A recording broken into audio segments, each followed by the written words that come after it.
نحمده ونصلي ونسلم على رسوله الكريم اما بعد اعوذ باللہ من الشیطان الرجیم بسم اللہ الرحمن الرحیم فاذا قرأت القرآن فاستعذ باللہ من الشیطان الرجیم صدق اللہ العظیم وقال رسول اللہ صلی اللہ علیہ وسلم ان الشیطان یجری من الانسان مجرى الدم او کما قال رسول اللہ صلی اللہ تعالی علیہ وسلم۔ بزرگوں اور عزیز بھائیوں، بات چل رہی تھی اعوذ باللہ من الشیطان الرجیم کے تعلق سے۔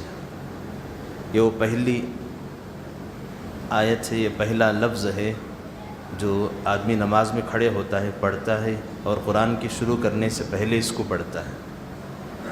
تو کل ویسی بھی بات آپ کے سامنے آئی تھی کہ اعوذ باللہ من الشیطان الرجیم کے کتنے فائدے ہیں اور اس کی کتنی حکمتیں ہیں اور اس کے پڑھنے سے آدمی کی کتنی زیادہ حفاظت بھی ہوتی ہے۔ بلکہ شیطان سے پناہ مانگنا میری اور آپ کی سب سے بڑی ذمہ داری ہے، کیونکہ وہ ہم سب کا ایک کھلا ہوا دشمن ہے۔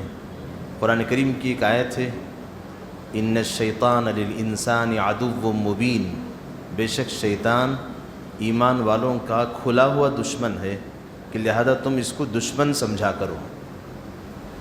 جب وہ ہمارا دشمن ہے، اللہ جب کہہ رہے ہیں تو دشمن کو دشمن ہی سمجھنا چاہیے اور اس کے آگے دوستی کا ہاتھ نہیں بڑھانا ہے۔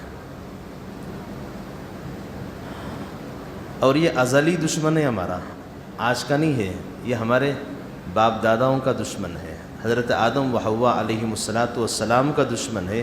یہ دشمنی وہاں سے چلی آ رہی ہے، جب تک دنیا میں انسانیت باقی رہے گی تب تک شیطان کی دشمنی انسانوں کے ساتھ باقی رہے گی، یہ طے شدہ بات ہے۔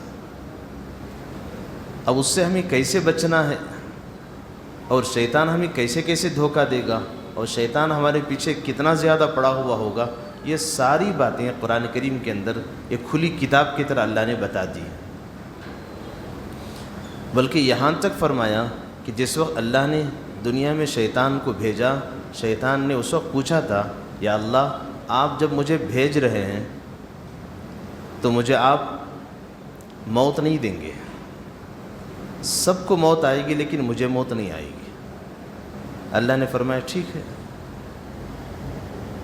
پارہ 8 سورہ اعراف میں اللہ فرما رہے ہیں قال فاہبط منہا فما یکون لک ان تتکبر فیہا فاخرج انک من الصاغرین قال انظرنی الی یوم یبعثون قال انک من المنظرین۔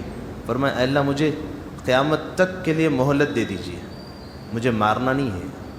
اللہ نے فرمایا ٹھیک ہے، میں تجھے مہلت دے دیتا ہوں، یعنی قیامت تک تو جو چاہے کر سکتا ہے، میں تجھے پوری طاقت تیرے حوالے کرتا ہوں۔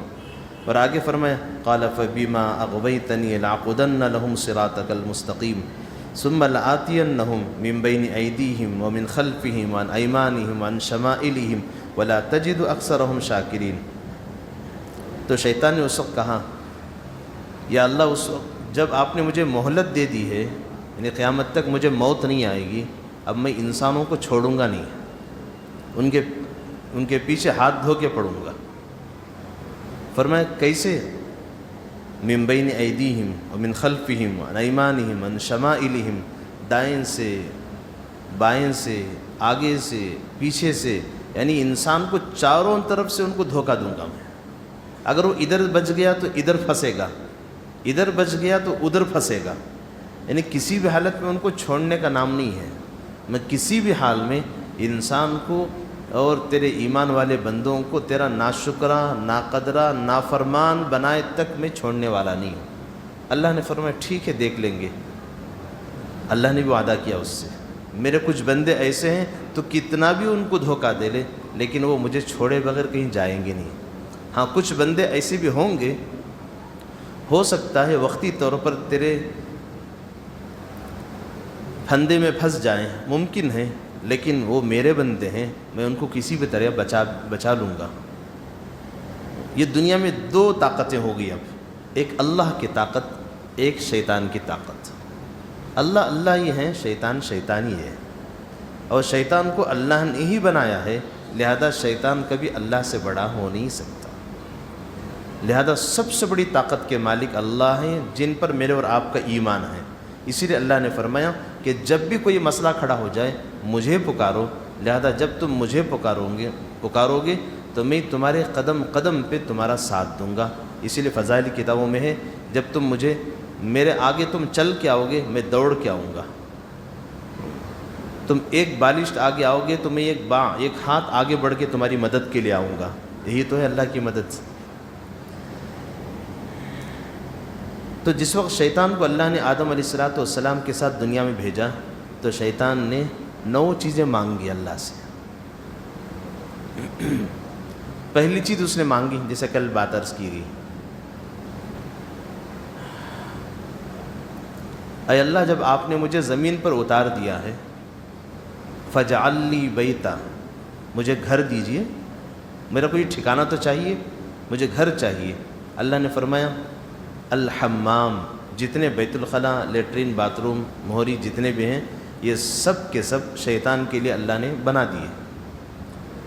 اور ویسے بھی دنیا میں آدم علیہ السلام کے پیدا ہونے سے پہلے دنیا میں شیطان اور جنات ہی تھے، یہاں پر پوری زمین ان سے بھری ہوئی تھی اور یہیں وہ رہتے بھی تھے۔ اور یہ بات بتاتا ہے قرآن میں فرمایا سورہ بقرہ پارہ 1 میں اللہ فرما رہے ہیں وَإِذْ قَالَ رَبُّكَ لِلْمَلَائِكَةِ إِنِّي جَاعِلٌ فِي الْأَرْضِ خَلِيفَةً قَالُوا أَتَجْعَلُ فِيهَا مَن يُفْسِدُ فِيهَا وَيَسْفِكُ الدِّمَاءَ وَنَحْنُ نُسَبِّحُ بِحَمْدِكَ وَنُقَدِّسُ لَكَ قَالَ إِنِّي أَعْلَمُ مَا لَا تَعْلَمُونَ۔ تو فرشتوں کے سامنے اللہ نے کہا کہ میں ایک مخلوق پیدا کرنا چاہتا ہوں۔ فرشتوں نے اس وقت جو جواب دیا وہ یہی جواب ہے، یا اللہ ایسوں کو کیوں پیدا کرتا ہے جو دنیا میں لڑائی جھگڑا کریں گے؟ تو فرشتوں نے یہ اندازہ کیسے لگایا کہ لڑنے جھگڑنے والے کون ہوتے ہیں؟ تو جب تک انسان پیدا نہیں ہوا تھا تب تک دنیا میں جنات تھے اور شیاطین تھے، وہ ہمیشہ لڑتے رہتے تھے۔ تو فرشتوں نے ان کی اس لڑائی کو دیکھ کر کہا یا اللہ جس مخلوق کو تو پیدا کرے گا وہ بھی انہی جیسی ہوگی، تو پھر تجھ کو ناراض بھی کریں گے، تجھ کو غصہ بھی دلائیں گے، بہتر ہے کسی کو پیدا مت کر، ہم ہیں نا تیری عبادت کے لیے۔ نحن نسبح بحمدک ونقدس لک، یہ فرشتوں نے جواب دیا ہم عبادت تیری کریں گے، ہم کبھی نافرمانی، ہم جانتے بھی نہیں ہیں، ہم نافرمانی نہیں کریں گے۔ اس وقت اللہ نے فرمایا انی اعلم ما لا تعلمون، میں وہ جانتا ہوں جو تم نہیں جانتے، میں ایک ایسی مخلوق پیدا کرنے والا ہوں جو مجھے ناراض نہیں کرے گی، اگر ناراض بھی کر لے فوراً ایسی توبہ کرے گی جس سے میں خوش ہو کر اس کے سارے گناہ معاف بھی کر دوں گا۔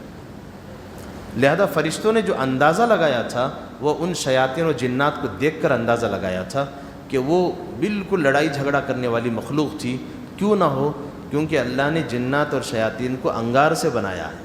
وہ انگار ہمیشہ بھڑکنے والی چیز ہوتی ہے، جلانے والی چیز ہوتی ہے، نقصان پہنچانے والی چیز ہوتی ہے، لہذا شیاطین اور جنات نفع کم نقصان زیادہ پہنچاتے ہیں۔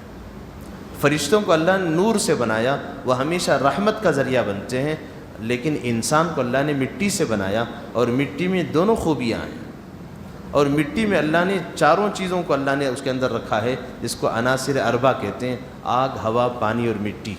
یہ 4 چیزوں سے انسان کا یہ ڈھانچہ بنا ہے، اسی لیے اس کے اندر گرمی بھی ہے، سردی بھی ہے، غصہ بھی ہے، محبت بھی ہے، یہ ساری خوبیاں اسی لیے ہیں، اس لیے کہ وہ انگار سے، مٹی سے، پانی سے، ہوا سے، ان سب سے مکس کرنے کے بعد اللہ نے اس پتلے کو بنایا ہے، مجھے اور آپ کو۔ تو سب سے پہلی چیز جو شیطان نے مانگی تھی وہ گھر تھا، اللہ نے اس کو ساری دنیا کے لیٹرین اور باتھ روم اللہ نے اس کو گھر بنا دیے۔ تو اسی لیے آداب میں لکھا ہے بیت الخلاء میں جانا ہے، دعا پڑھ کے جانا ہے، جسے تفصیل کل آ چکی ہے۔ شیطان نے 9 چیزیں اللہ سے مانگی ہیں، اس میں سے پہلی چیز بیت الخلاء اور مہری جتنے بھی ہیں اللہ نے وہ ساری چیزیں شیطان کے لیے لکھ کر دے دی، وہ شیطان کے رہنے کی جگہ ہے۔ اسی لیے بزرگوں نے ایک بات یہ لکھی ہے کہ پہلے گھروں میں پریشانیاں کم تھیں، اب پریشانیاں زیادہ ہو رہی ہیں۔ فرمائے کیوں؟ یہ جواب آپ کے پاس ہے اس کا، اس لیے کہ ہم نے شیطان کے اڈے کو بیڈ روم کے اندر تک پہنچا دیا۔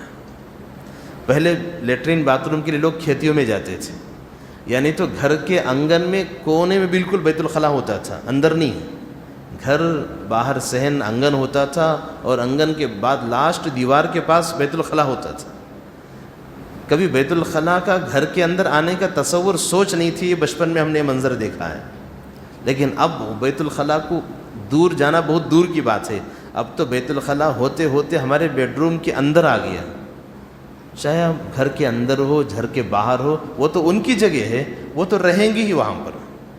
اور آگے لکھا ہے کہ اگر بیت الخلاء ہم بیڈ روم میں بنائے ہو، کسی وجہ سے پھر بعد میں اس کو توڑ کر اس کو بیڈ روم میں شامل کر دیے ہو، اب ذرا بتائیے وہ اپنی جگہ چھوڑ کے جائیں گے؟ تاکہ نہیں ہے، گویا آپ نے ان کی گھر پر قبضہ کیا ہے۔ بات سمجھیے تھوڑا، کہ گھروں کو بعض دفعہ بیت الخلاء توڑ کر گھر بڑا کرتے ہیں اور اس لیٹرین کو باتھ روم کو گھر کے حصے میں شامل کر لیتے ہیں، تو گھر کے حصے میں شامل کرنے کے بعد اور اس لیٹرین باتھ روم میں وہ لوگ رہا کرتے تھے، شیاطین و جنات۔ اب گویا آپ نے لیٹرین باتھ روم توڑ کر اس حصے کو گھر کے حصے میں شامل کر لیا، اب وہ لیٹرین نہیں رہی، اب وہ آپ کی بیڈ روم بن گئی، یا گھر کا صحن بن گیا، یا کچن روم بن گیا۔ وہ جائیں گے نہیں، بیت الخلاء کی دیوار تو ٹوٹ گئی، لیکن وہ اپنی جگہ وہیں رہیں گے، اور وہی اسی کے اثرات گھروں کے اندر پڑتے ہیں، گھر میں بیماریاں بڑھتی ہیں، گھر میں پریشانیاں آتی ہیں، اور لوگ کہتے ہیں کہ بھئی یہ ہو گیا وہ ہو گیا، کچھ نہیں ہوا ہے۔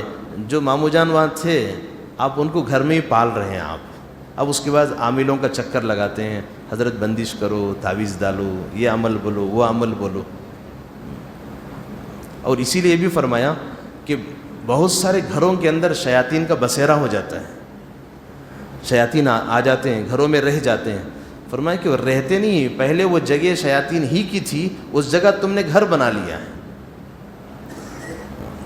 جب آدم علیہ السلام دنیا میں تشریف لائے تو اللہ نے آدم علیہ السلام کے رہنے کے لیے اس زمین کو پاک کر دیا، جتنے شیاطین و جنات تھے سب کو فرشتے آ کر بھگا دیے دنیا سے، اور فرشتوں نے بھگا کر جنگلوں میں پہنچا دیا شیاطین و جنات کو، جنگل میں، پہاڑیوں میں، تالابوں کے پاس، دریاؤں کے پاس، ندیوں کے پاس، کہا کہ یہاں انسان آ رہا ہے، جگہ خالی کر دو یہاں سے۔ آبادی کو پوری خالی کر دیا گیا، اور جنات و شیاطین کو پہاڑوں میں، ندیوں میں، جنگلات میں بھگا دیا گیا۔ اب انسان ترقی کرتے کرتے جنگلات پر بھی قبضہ کر دیا، تالاب کو بھی چھوڑا نہیں۔ اب دیکھیں تالاب کا کتنا بڑا حصہ آبادی میں آ گیا، اب جتنے گھر وہاں ہیں تقریباً وہ سب پریشان ہیں۔ اکثروں کا حل یہ ہے، کیونکہ ہم نے ان کے جگہ کو قبضہ کیا ہے، اور ان کی جگہ میں قبضہ کر کے اپنا گھر بنایا ہے۔ انصاف کی بات یہ ہے کہ وہ گھر کیوں خالی کریں گے؟ اب تو ماشاءاللہ آپ نے ان کے لیے بہترین گھر بنایا ہے، بیڈ روم، اے سی، کولر سب لگایا ہے، وہ اور جم کے بیٹھیں گے۔ پہلے تو کھلا میدان تھا، اب تو آپ نے ماشاءاللہ اچھی خاصی بلڈنگ بنا دی، اب وہ جم کے رہیں گے وہاں پر، اور وہ کہیں گے یہ تو ہماری جگہ ہے، تم نے قبضہ کیا ہے، اور قبضہ تو کر لیا، شکریہ ہے کہ تم نے اچھی بلڈنگ بھی تیار کر دی ہمارے رہنے کے لیے۔ اب اس گھر کے اندر بے دینی اگر ہوگی، وہ جنات و شیاطین کے اثرات گھر والوں کے اوپر ضرور ہوں گے۔ بے حیائی ہوگی تو 100% ہوں گے، اگر دینداری ہوگی ہو سکتا ہے کہ دینداری کے اثر سے وہ اپنا اثر نہ دکھا سکیں، یہ ممکن ہے۔ یہ جو کچھ آج کل جو مسائل کھڑے ہو رہے ہیں شیاطین و جنات کے، سب اسی لیے ہیں، کیونکہ ہم نے ان کی جگہوں پہ قبضہ کیا ہے، ان کے رہنے کی وہ جگہ ہے۔ اور اس کے مسائل بھی علماء نے بتائے ہیں کہ اگر کسی زمین پر ہمیں جانا ہے، جگہ خریدنا ہے، زمین خریدنا ہے، کہا کہ اس جگہ جاؤ، وہاں قرآن پڑھو، وہاں سورہ بقرہ پڑھا کرو۔ اسی لیے حدیث میں ہے کہ جس گھر کے اندر جس زمین کے حصے میں قرآن کریم کا وہ پہلا سورہ بقرہ پڑھا جاتا ہے، شیاطین و جنات وہاں سے بھاگ جاتے ہیں۔ اب وہ کہتے ہیں کہ اب رہنے کی جگہ ہماری یہاں نہیں ہے، یہاں وہ صورت پڑی گئی ہے جس کی طاقت اتنی بڑی ہے، اگر ہم یہاں رہیں گے جل کے خاک بن جائیں گے۔ یہ بھی علاج بتایا گیا قرآن کریم کے ذریعے سے، اللہ کے نبی صلی اللہ علیہ وسلم نے خود بتایا۔ ہو سکتا ہے کہ آبادی بڑھتے بڑھتے لوگ وہاں تک پہنچ جائے اور وہ شیاطین و جنات کے اثرات ہمارے اوپر ہونے لگے۔ فرمایا اس جگہ کا، اس مسئلے کا حل یہ ہے کہ وہاں سورہ بقرہ، یعنی ابھی جو نماز میں پڑھا گیا یہ 2 دن کی تراویح میں، کیا کہ اس صورت کو جو اڑی پارہ تقریباً ہے، اس کو ایک بار پڑھ لیا کرو کہ تمہارے پورے شیاطین کے، جنات کے جتنے برے اثرات ہوں گے وہ سب وہاں سے خالی ہو جائیں گے، وہ کبھی تمہارے گھر میں جھانکیں گی بھی نہیں۔ ہم یہ کام نہیں کرتے، ہم یہ کام نہیں کرتے، صرف بندش اور چھوٹے موٹے عمل کر کے ہم یہ سمجھتے ہیں وہ سب چلے جائیں اور ہم گھر میں سکون سے رہیں، یہ کبھی ہو نہیں سکتا۔ اسی لیے دعاؤں کا خوب اہتمام ہونا چاہیے. گھر کے اندر جانا ہے بسم اللہ پڑھ کے جانا ہے، بیت الخلاء میں جانا ہے دعا پڑھ کے جانا ہے. باہر آتے ہوئے ہو سکتا ہے، یہ بھی لکھا ہے کتابوں میں، ہو سکتا ہے کہ شیاطینی اثرات ہمارے اوپر ہو جائیں وہاں پر. اگر ہم جیسی دعا پڑھ کے باہر نکلیں گے تو جو کچھ اثرات ہوئے ہیں اور ان کی طرف سے جو کچھ وائرس پڑا ہوا ہے ہمارے اوپر کہ برے اثرات، اس دعا کی برکت ہے غفرانک الحمدللہ الذی اذھب عنی الاذی وعافانی، جو بیت الخلاء کے باہر آنے کی جو دعا ہے، جیسی یہ دعا پڑھیں گے ان کے اثرات بھی اگر ہو گئے ہوں تو وہ سارے اثرات ختم بھی ہو جائیں گے. لہذا یہ دعاؤں کا اہتمام میری اور آپ کی سب سے بڑی ضرورت ہے. اللہ تعالیٰ مجھے اور آپ کو عمل کی توفیق عطا فرما دے.